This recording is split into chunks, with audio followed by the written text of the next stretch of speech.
Hello friends नमस्कार मु विद्युत प्रभा विधि विधान कुकिंग चैनल रू आपण मानक स्वागत करुच्ची। आज आपण मन नहीं आसी स्ट्रॉबेरी फ्लेवर वाला कस्टर्ड रेसिपी जहाँकि बहुत टेस्टी आउ खूब कम समय बनाई खाई परिबा। ताहले आसंतु जीवा रेसिपी आड़ को। फ्रेंड्स या पूर्व आपण मानक मो तरफ हैप्पी वुमेन्स डे। आशा करिए आज दिनटी समस्त मंगलमय हो सुखमय हो आ खुशी रे दिनटी जाओ। ताहले आसंतु जीवा रेसिपी आड़ को। रेसिपी कौन सब इनग्रेडिएंट नेले ता प्रथमे जाननेबा। यह पूर्व फ्रेंड्स मो चैनल जदि आपण नुआ होइतिबे प्लीज मो चैनल को गोटे सब्सक्राइब करिवे, साइड रे बेल आइकन को प्रेस कर देबे जेमिति मोर नुआ वीडियो अपलोड हबो आपण मानक तुरंत नोटिफिकेशन मिल परिबो। आ वीडियो मोर लाइक कमेंट शेयर करियो जमार भूलिबे नै। ताहले आसंतु जीवा रेसिपी आड़ को। फ्रेंड्स प्रथमे गोटे सस्पेन नेबा एथिरे आमे आधा लीटर क्षीर को रखी गैस रे फुटाई नेबा। यह को आमे चामच रे चलाइबा जेमती सर न पड़िबो क्षीर रे। हमर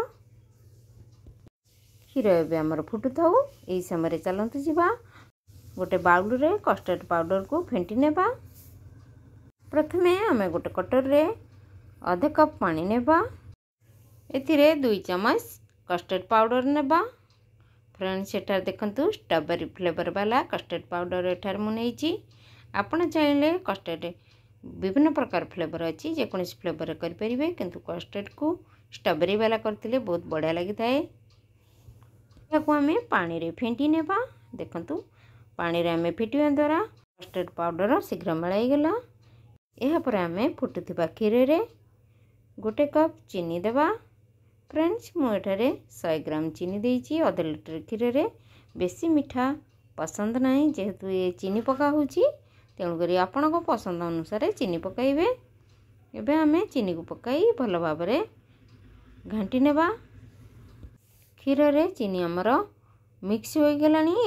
एबे चलंतु आमे फेंटी रखितिबा कस्टर्ड पाउडर को क्षीर रे ऐड कर नेबा। एबे हमें धीरे धीरे करी क्षीर रे याको पकाई नेबा। पकैला परे आमे याको धीरे धीरे करी फेंटीबा। क्षीर रे फेंटिला परे हमर धीरे धीरे गाढ़ा होई आसलानी हमर कस्टर्ड पाउडर क्षीर मिसिकी। देखंतु हमर क्षीर फुटी आसलानी ऊपर को उठी आसुची। एबे आमे सिम आंच करी धीरे धीरे करी फेंटीबा। देखंतु ए पर्यंत हमर गाढ़ा होई नै। एबे आमे गाढ़ा हला पर्यंत फेंटीबा। फ्रेंड्स एठार देखंतु हमर गाढ़ा होई आसिलानी। एबे चलंतु गैस को बंद करी याको ठंडा कर नेबा। एबे हमें कस्टर्ड को तळ गोलाई ठंडा कर नेले। एबे चलंतु याको उषुम थिबा अवस्था रे गोटे काच पात्र को ढाली नेबा। एबे हमें काच पात्र को ढाली नेले याको भल भाव रे ठंडा करी फ्रिज रे गोटे घंटा पर्यंत रखिबा। या पूर्व आमे काजू किशमिश आलमंड को आमे चुना चुना करी काटी नेबा। यहाँ पर को पकाई नेबा।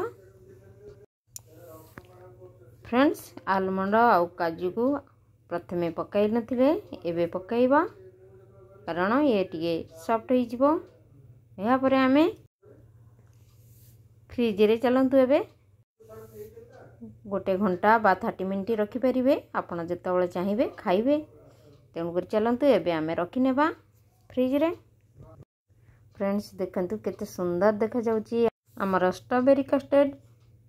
एबे चलंतु फ्रिज रे रखी नेबा। फ्रेंड्स फ्रिज रे आमे गोटे घंटा रखला परे एबे चलंतु एप्पल को काटी नेबा। एठार देखंतु आमे 2टा एप्पल को काटी नै छंती। या को चलंतु मिक्स कर नेबा कस्टर्ड रे।